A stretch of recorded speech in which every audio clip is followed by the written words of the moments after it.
Hello, I'd like to welcome you to another presentation as a part of the Professional Development Program series provided by the Office of Formation and Discipleship within the Archdiocese of Atlanta. My name is Bill Clark. I will be your presenter for our topic today, which is servant leadership, or the Jesus way of leading. If you have any questions about the topic as we go along, just contact me at the phone number or email address on the slide below.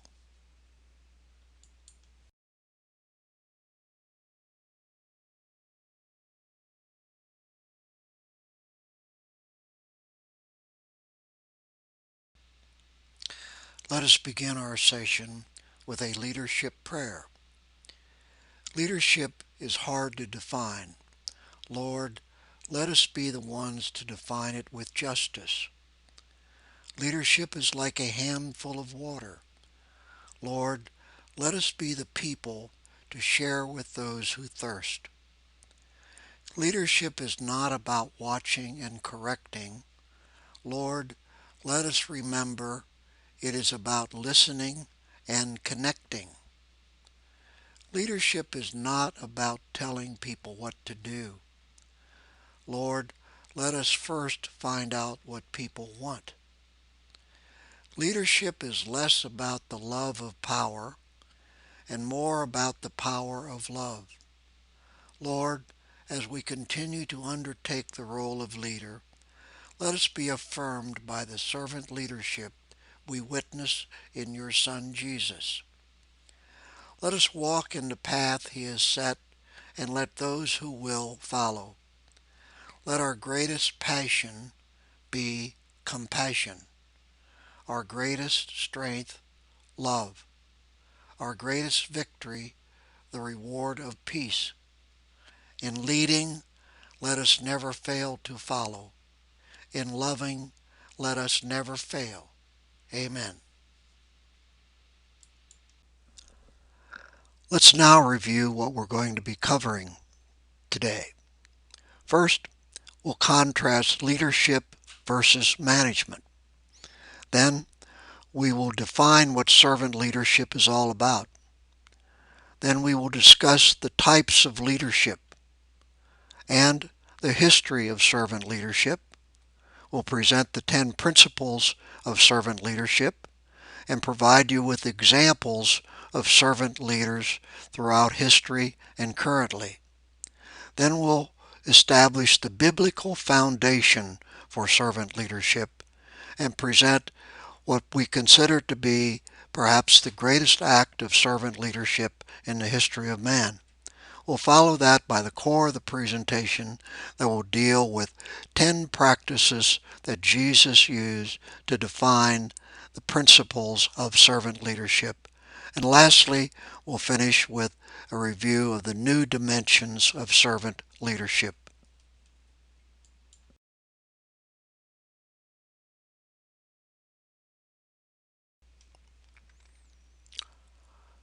Servant leadership is a big topic. We can't possibly cover it all in just a half an hour or so. So we will focus on two areas of servant leadership. First, the principles of servant leadership. In other words, what are the foundations or the underpinnings of the concept? And secondly, how Jesus applied servant leadership to become the most effective leader of all time. Our goal is to create a foundation for possible future study on your part. It's something that if you would like to learn more about, we can recommend books that we will at the end of this presentation for you to do personal study. Next, we want to examine why servant leadership has become such a timely topic at this point in time. First of all, our new Pope, Pope Francis, brings a new perspective to the Church. There's a probability of meaningful change, and the change will no doubt bring us back to basics, namely, love God and love thy neighbor. We face certain realities in our church today. First of all, parish life is far more dynamic than ever before. Therefore, we have a need for more Catholics to step up and assume more active leadership roles at all levels. In addition, we face many new challenges that are different than ever before. We will review some of these as a foundation for understanding why we need to have servant leadership at this point in time. Let's review some of the new challenges that are facing our church today. First, secular influences are eroding spiritual values, especially in our youth.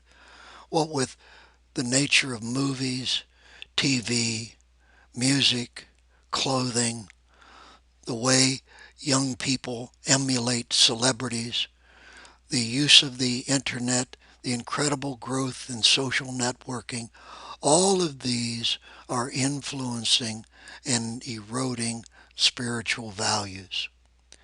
Secondly, we have more multicultural parishes today than ever before. In fact, multicultural parishes are now the norm. This introduces new cultural and language issues that we never had before. There's a need in some parishes to run concurrent programs. What we used to refer to as minorities within our parishes are now in the majority, and we have to learn to adjust to this new environment. A third new challenge is the changes going on in our traditional family structure. Today, 70% of all families are now dual income, up 30% in the past 10 years. The traditional model of families in the past, with father working and mother at home, represents only 7% of all families. As a result, faith formation in the families are diminished due to working, lifestyle, and preoccupation with other activities. The fourth new challenge is the deterioration of marriage. 35% of all families now are single parent. 40% of all births are to unwed parents. And 40 to 50% of all marriages will end in divorce. As a result, the sacrament of marriage has undergone significant change in the past few decades. The fifth new challenge we face is the impact of technology on communication, teaching, and learning. In many regards, technology is replacing human interaction. More people, especially our youth and young adult, rely too heavily upon social media, smartphones, and technology to communicate as opposed to the way we used to do it of calling somebody on the phone or standing in front of them and conversing with them. In addition, the traditional classroom model, which has been in existence for well over 100 years, is now outdated in a technological world. Our children, our youth, and our young adults were born into a digital world. They understand technology. They are compelled to use technology. As a result, we must learn new ways to communicate with them, new ways for them to learn, new ways for us to teach.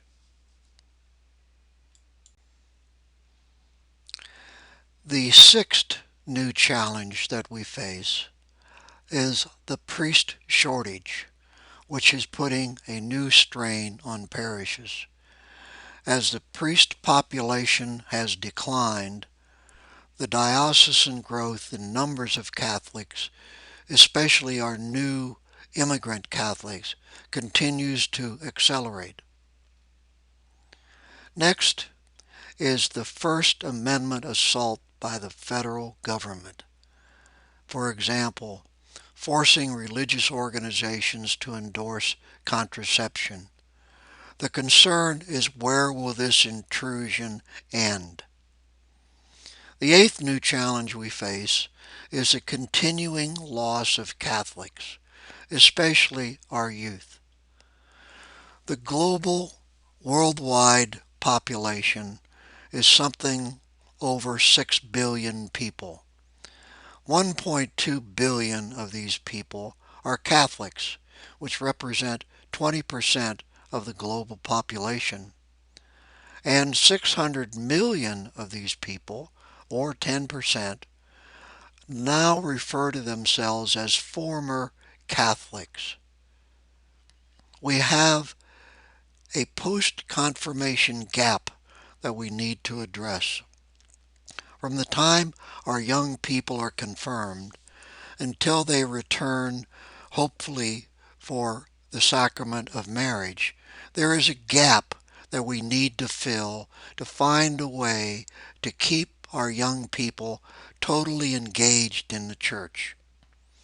In addition, participation at Mass continues to decline.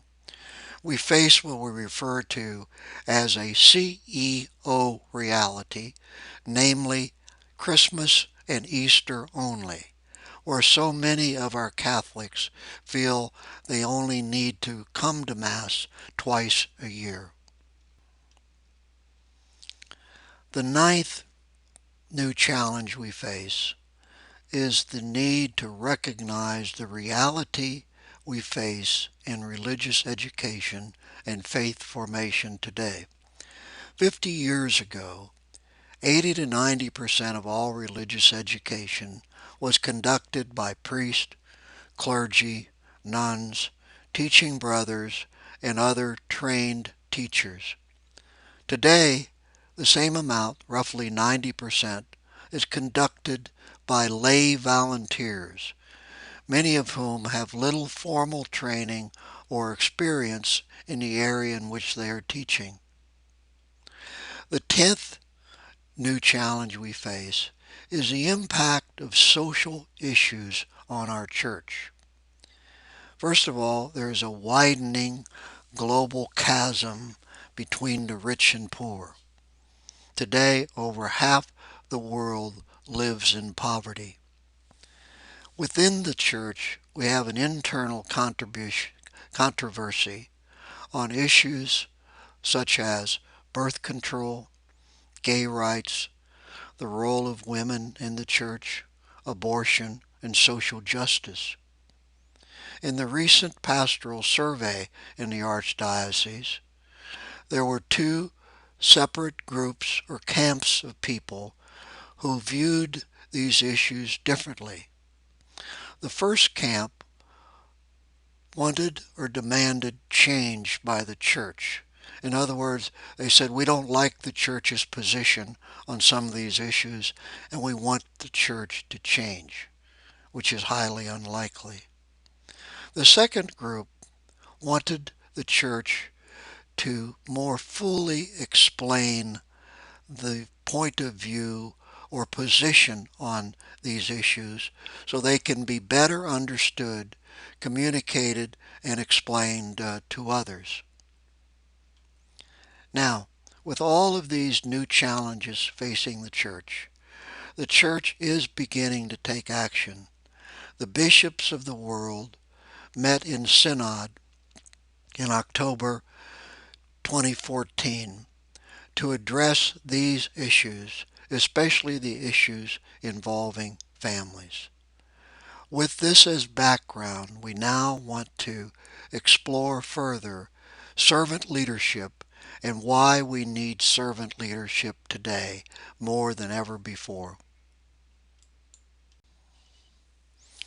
Pope Francis, in a closing speech to the bishops at the recent synod, gave a beautiful testimony for the need of servant leadership in the church. He stated, and I quote, "So, the church is Christ. She is his bride, and all the bishops, in communion with the successor of Peter, have the task and the duty of guarding her and serving her, not as masters, but as servants. The Pope in this context is not the Supreme Lord, but rather the Supreme Servant, the servant of the servants of God." End of quote. So if the Pope can look at his role as the supreme servant, or the servant of the servants of God, which embrace all of us, we certainly can see the need to embrace servant leadership.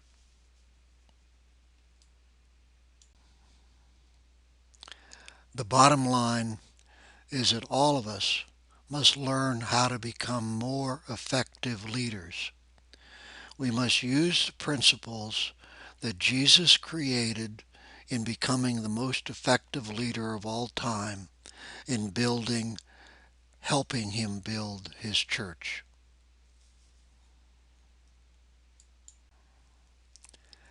Let's now take a look at two terms, leadership and management. Sometimes the terms are used interchangeably, but they are in fact different. By definition, management is the process of planning, organizing, implementing, coordinating, and controlling activities, whereas leadership is the ability or an innate quality to motivate and inspire others to achieve a goal. The bottom line is that leadership is a quality and management is a process. As a longtime professor of management and marketing, I teach Management 101, which allows me to have a better insight in terms of the process, breaking down the process into its components and teaching the students the techniques involved in managing an enterprise. So I understand management from the standpoint of teaching as well as in practice. Whereas leadership, on the other hand, is that ability that a person has to be able to motivate and inspire others. Ideally, you would like a manager to be an effective leader and a leader to be an effective manager, but they are two different qualities, two different capabilities. So now let's move forward.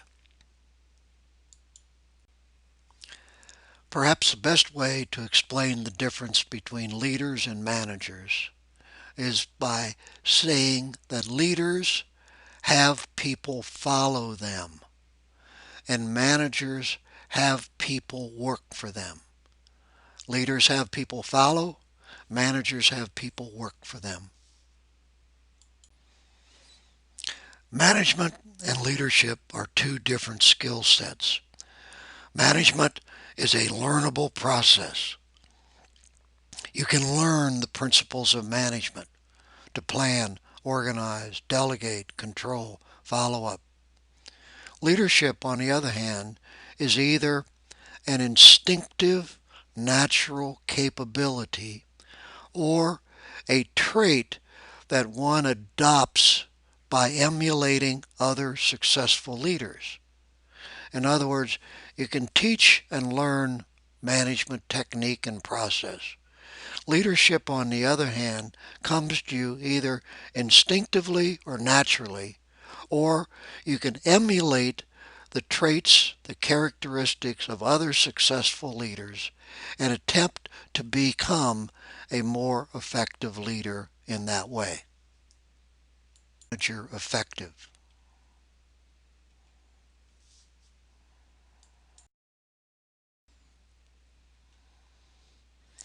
Now, let's take a look at what makes effective managers. In other words, the attributes of effective managers. First, They're able to plan and organize. They're able to get things done through other people. Next, they're able to execute a vision. They might not be able to create the vision, but they're able to break down a strategic vision into its components. They're able to direct day-to-day efforts. They can plan, organize resources, anticipate needs. They're comfortable with details. They like to have work rules, processes, standards, and operating procedures and manuals. They're good at getting things done on time and within budget. Now let's take a look at the attributes of effective leaders. First, they have high levels of honesty and integrity. This is crucial in getting people to believe and buy into the vision and goals. Next, they have vision, the ability to know where you are, where you want to go, and how you will get there. They can see into the future. Next, effective leaders have superior judgment. They're able to make the right decisions. Next, they have ability to inspire, whether an individual or a team, and ensure that each person knows their role. Next, they're uncomfortable with the status quo. They have a need or a compulsion to do things differently and courage to think outside the box. They have superior communications and people skills. They're able to keep people informed and motivated. Now that you have a better understanding about the difference between management and leadership, let's get into servant leadership and ask the question, what is servant leadership? Well, in the essence, servant leadership is a philosophy or style of leadership. In a classical sense, there are four main types or styles of leadership. The first is what we call the autocratic style, or the do as I say style of leadership. An example of this would be the old football coach Vince Lombardi of the Green Bay Packers. He ran a very disciplined organization, and all of the players did exactly what he told them to do in the manner in which he told them to do it. There was no room for individual judgment. He was autocratic, almost dictatorial. The next type or style of leadership is democratic style, or do as I do.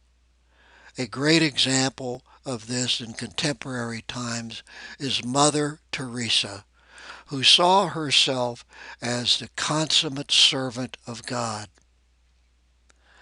A third type or style of leadership is laissez-faire. It's a French term which means leave alone. So this style is do as you like.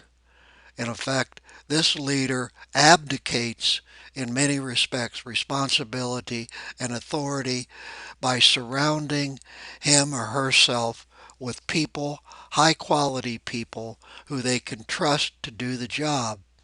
A political example in recent times was President Ronald Reagan, who surrounded himself with very good people who had skills that he did not possess, and then he allowed them to do their job. The fourth type of or style of leadership is servant leadership. This is the type of leadership that assumes the role, I will do it. And the best example of this servant leadership style is Jesus Christ. What you need to take away from this description of leadership styles is that servant leadership is simply a different style. It's not new, On the other hand, it's not used very much. It turns a traditional organizational pyramid upside down. Let's look at the leadership pyramid for a second. On the left, we have the traditional top to bottom organization in which the leader is at the top, various levels of organization underneath them, down to the bottom where all of the followers are of that particular leader. This is the traditional view of leadership. To the right is the servant leadership view of an organization in which the leader is at the bottom, serving the needs of the layers of the organization above them and ultimately all of the followers. So in essence, servant leadership literally turns the organizational pyramid upside down.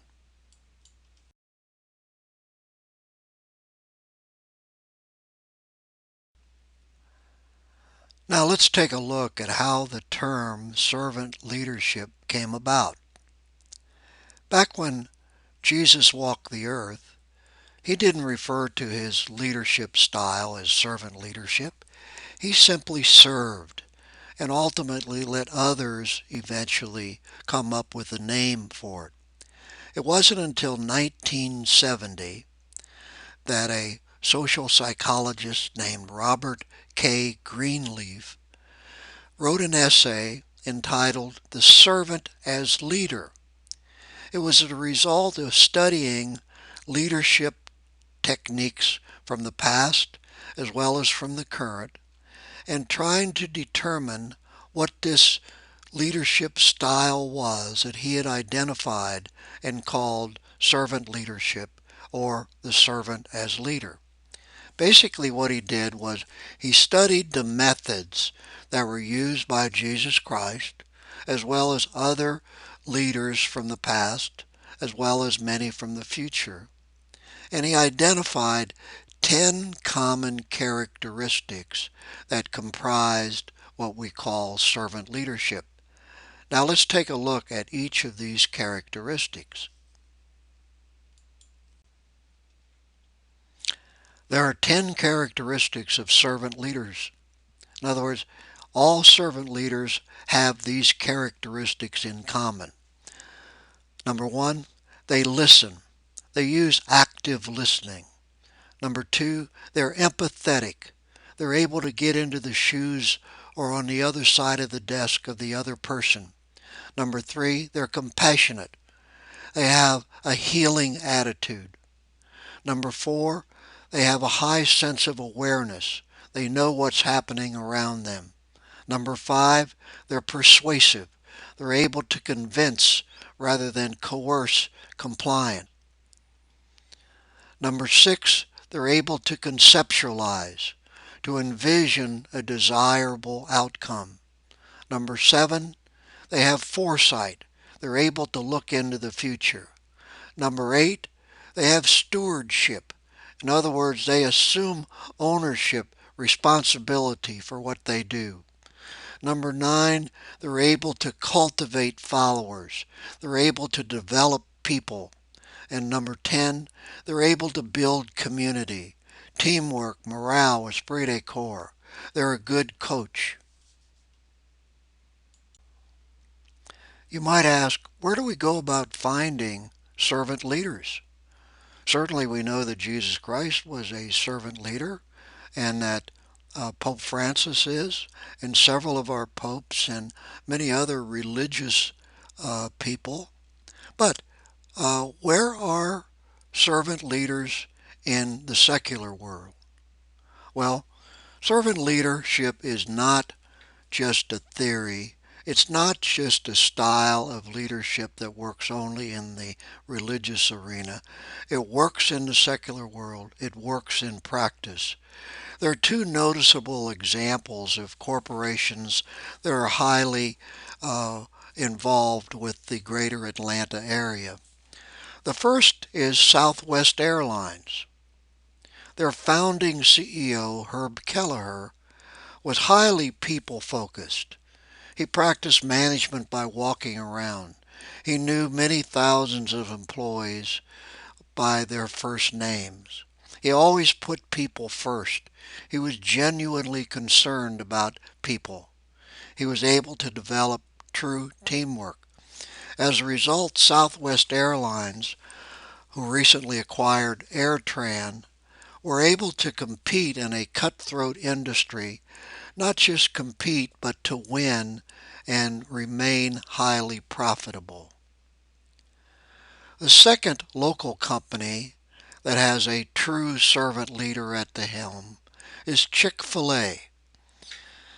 They owe their servant leadership style to their founder, Truett Cathy.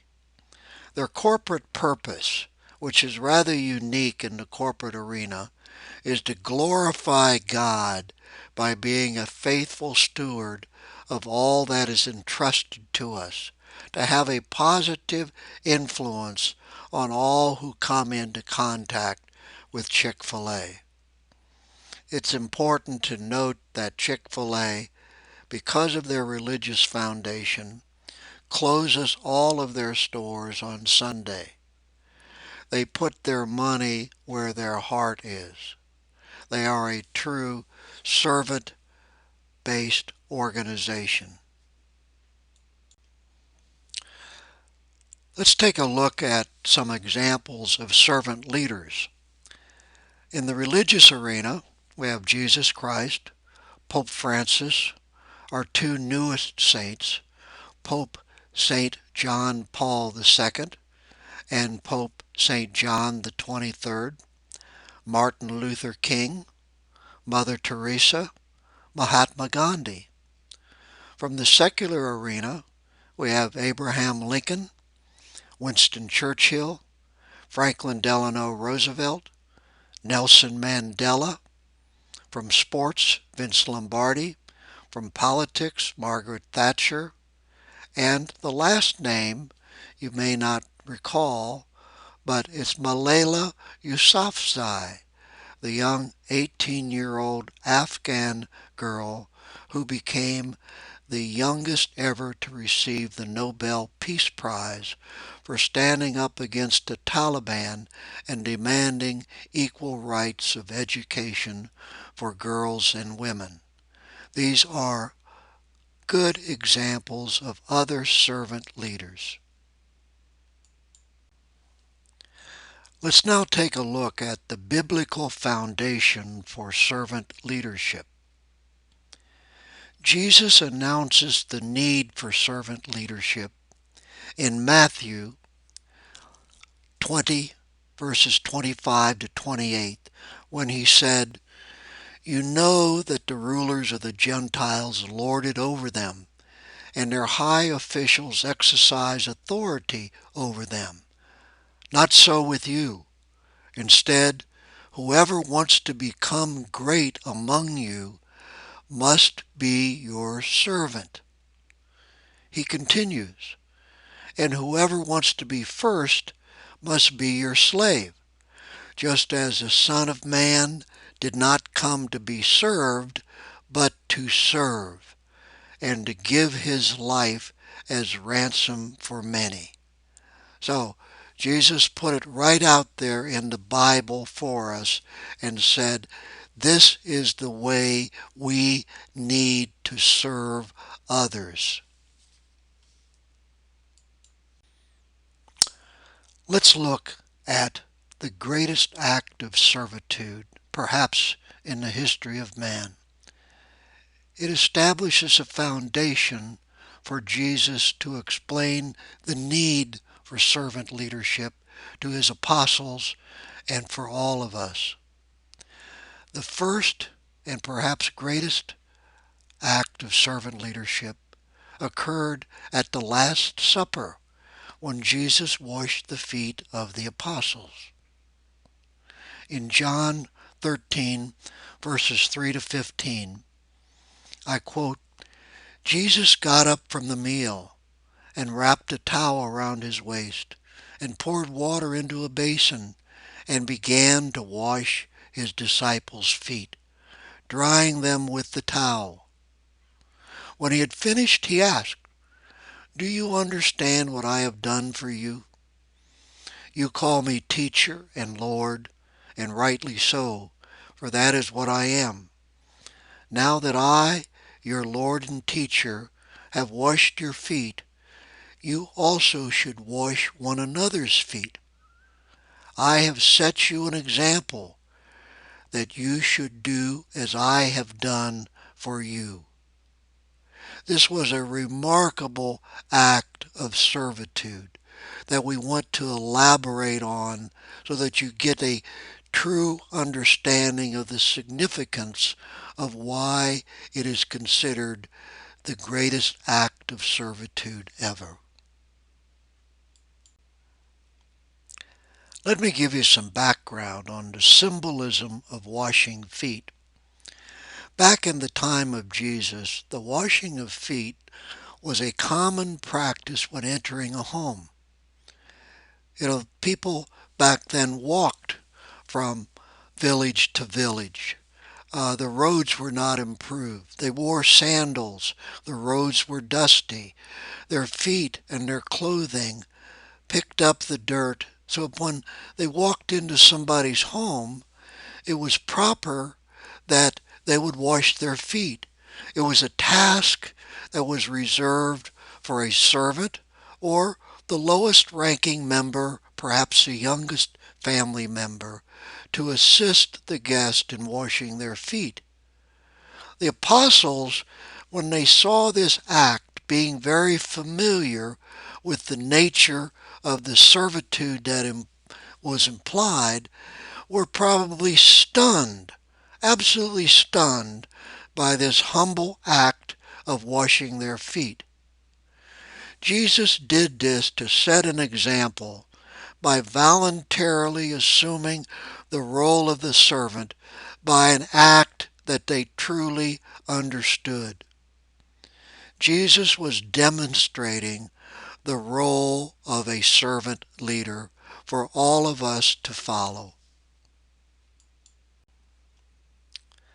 Let me give you some insights into why Jesus Christ is considered the greatest leader of all time by his use of servant leader principles.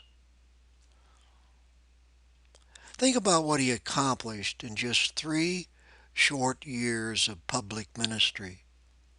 He established a church that has endured for over 2,000 years. His church is the oldest continuously operating entity in the world. He has touched the lives of billions of people for over 20 centuries. Why would we not want to emulate his style? Leadership is a universal need or role. Just about everyone in every position and walk of life has a leadership role, whether it's a mother, father, guardian, executive, manager, supervisor, ministry head, neighborhood or community leader. We all are called upon at one time or another to lead. So the principles that we're talking about in terms of using servant leadership are really applicable to all of us, not just those in higher level positions. We can all learn how to lead more effectively. We already know the question, what would Jesus do? WWJD. You see that on bracelets. Now ask, how did Jesus do it? HDJDI. Let's study how Jesus did it. How can we learn the Jesus way of leading? We can learn this way by understanding the things that he did to apply servant leadership. We've identified 10 specific ways practices or techniques that he used in applying servant leadership, and would like to illustrate each one, and would like to make this an interactive learning process. I will state a practice or a technique that he used, and ultimately will provide an example of that from the Bible. I'd like you, when I ask the question, to think about it for a second and jot down an event or situation from the Bible that you think illustrates the practice or the technique that he used. For instance, if we were just doing a practice exercise, I would say, what was the first miracle that Jesus performed in his public ministry? Of course, the answer is the wedding feast at Cana, where he turned water into wine. That would be an example of a question, and that would be a way for you to respond. So, let's get into the process. The first practice that Jesus used was the way in which he valued diversity. He sought out other points of view. He accepted new and contrary opinions from those around him. What would be an example from the Bible? Just take a second and jot it down.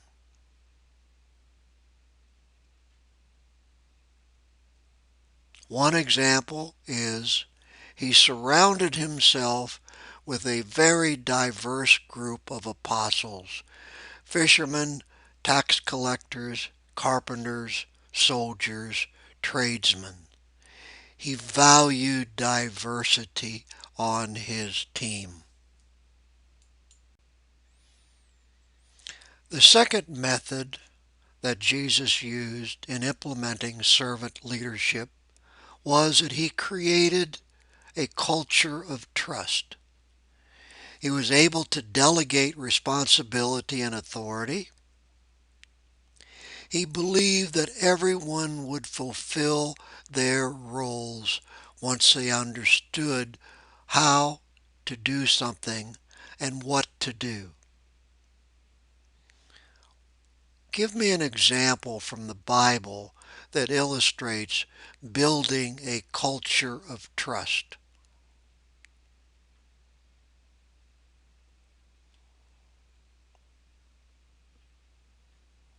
One example is that Jesus entrusted the apostles with the overwhelming task of establishing the church and spreading Christianity. After Jesus was crucified, the total responsibility rested upon the shoulders of the apostles. The third method that illustrates servant leader principles was how Jesus developed leaders. He led by example. He let his apostles fail. Can you think of an example from the Bible where he developed leaders?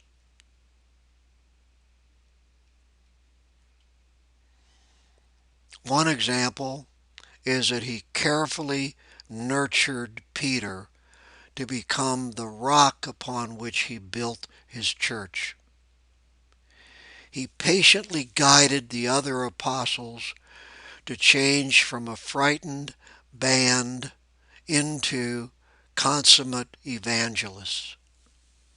These are two good examples from the Bible about how Jesus developed leaders. Example number 4 is how Jesus had an intense desire to help people. He showed great compassion and love wherever he went. Can you think of an example from the Bible?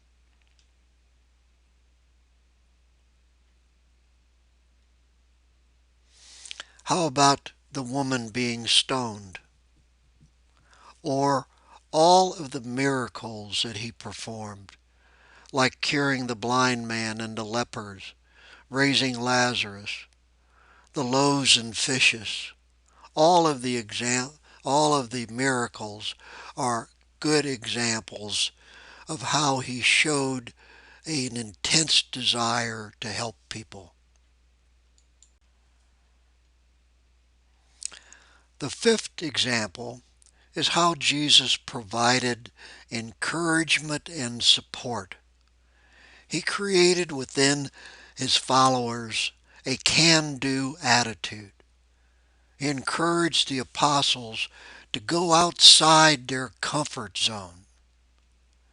Can you think of an example from the Bible?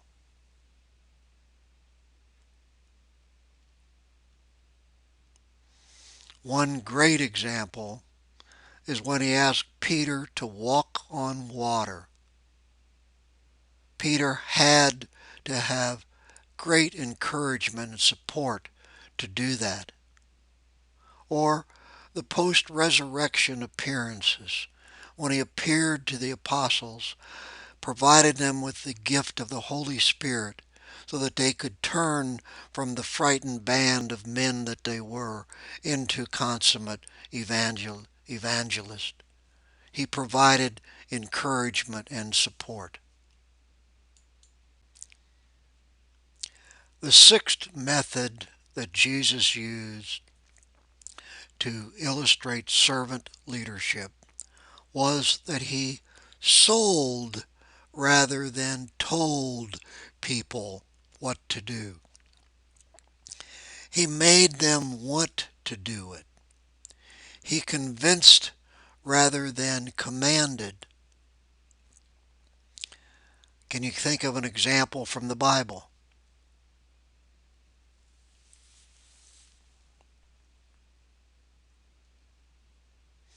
How about the Sermon on the Mount, in which he proclaimed to all the fundamental principles of Catholicism? Or the use of parables. What a remarkable thing he did by using parables. Consider the fact that the audience that he spoke to were not learned people by and large. They were just average run-of-the-mill villagers and people who came to hear him speak.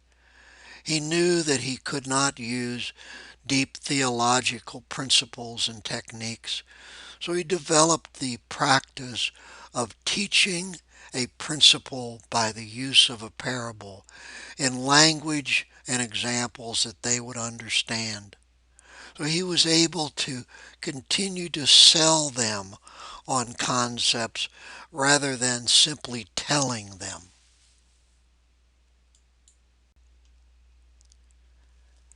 The seventh practice was how Jesus focused on others first. It was always you, not me. He was always the servant, not the master. It was always all about the other person. Can you think of an example from the Bible?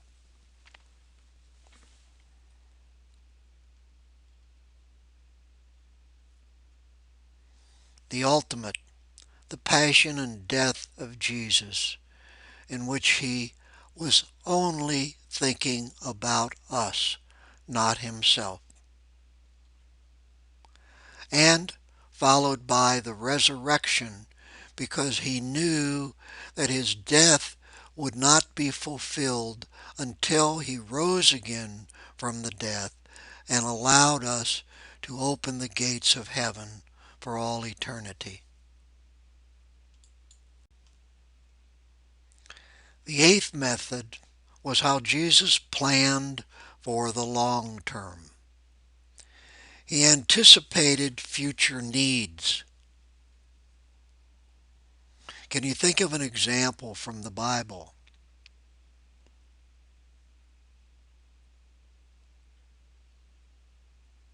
Here are some. The creation of the role of Peter, the first pope. He knew that after he was gone, he had to have somebody in charge of the church. So he carefully nurtured Peter to assume that role. Then, through divine intervention, he provided us with the Gospels in the New Testament of Matthew, Mark, Luke, and John, knowing that we would not be able to remember his words forever without them being captured in a form that would allow us to use them from time immemorial. And finally, the enduring role of the Holy Spirit, that the Holy Spirit would be there for us now and forever. The ninth practice that Jesus used was being humble, his incredible sense of humility. He had no titles or wealth or signs of power. He just instinctively assumed the role of servant. Can you give an example from the Bible that illustrates his humility?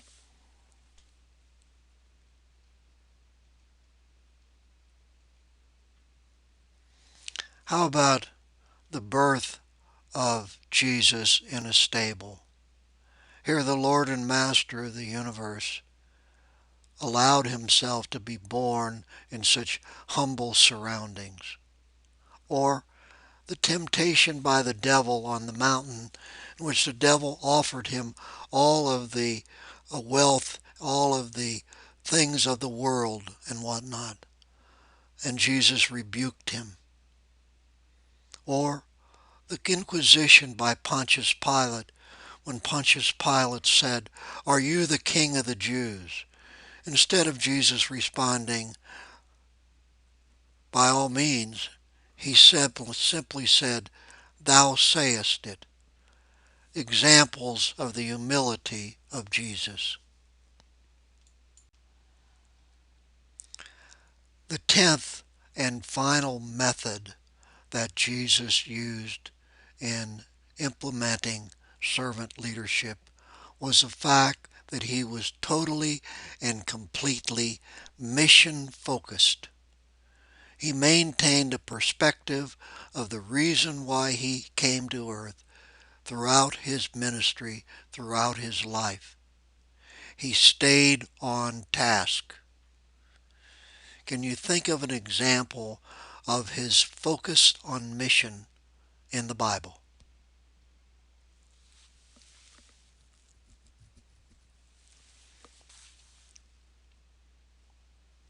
The event, the crucifixion, the sole purpose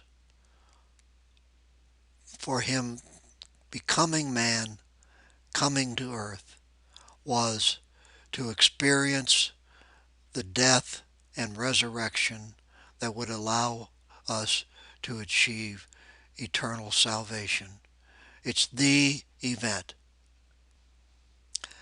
Let's summarize the 10 practices that Jesus Christ used in developing servant leadership. He was the most successful leader of all time. We can emulate his actions by understanding and practicing the 10 practices that he used, which are valued diversity, cultivated trust, developed leaders, helped people, encouraged everyone. He sold versus told. It was always about you, not me. He developed plans for the long term. He was humble of heart, and he was mission focused. Those are the ways, the methods that Jesus used to implement servant leadership. Servant leadership is an evolving process. It is added to, enhanced, improved over time. First came the original explanation of servant leadership by Greenleaf. Next, the application of Lead Like Jesus concepts by Ken Blanchard and Phil Hodges. The latest evolution is a new blended model called S3 Leadership by Dr. Owen Phelps. It's a three-dimensional model of the servant leader concept that involves servant, the provider of service, steward, the guardian of God's gifts, and shepherd, the protector of the served. It's no doubt that servant leadership principles and techniques will continue to evolve over time until hopefully servant leadership will become more ingrained in all organizations and enterprises. That we can pray for. If you have an interest in learning more about servant leadership that goes beyond the brief presentation we've made today, we suggest three significant books that are indicated on the slide. These three books will help you develop a far better and deeper understanding of servant leadership.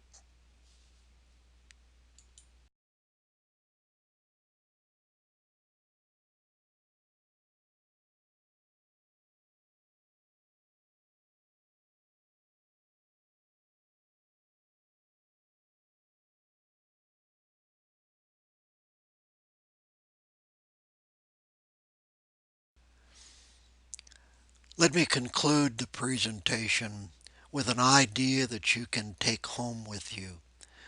Basically, it's this. The major principle behind servant leadership is to think first of the needs of the other person and not yourself. Then act like Jesus did and serve the needs of those people. The best test of a servant leader is first, are those served growing as human beings? Second, are the goals of the organization being accomplished by this servant leadership technique? Are those being served more likely themselves to become servant leaders? If you can answer yes to all three of these questions, you're well on your way to become a servant leader. I would like to thank you for your time and your participation in this program. If you have any questions, just contact me by phone or email at the address at the bottom of the slide. Thank you and God bless you.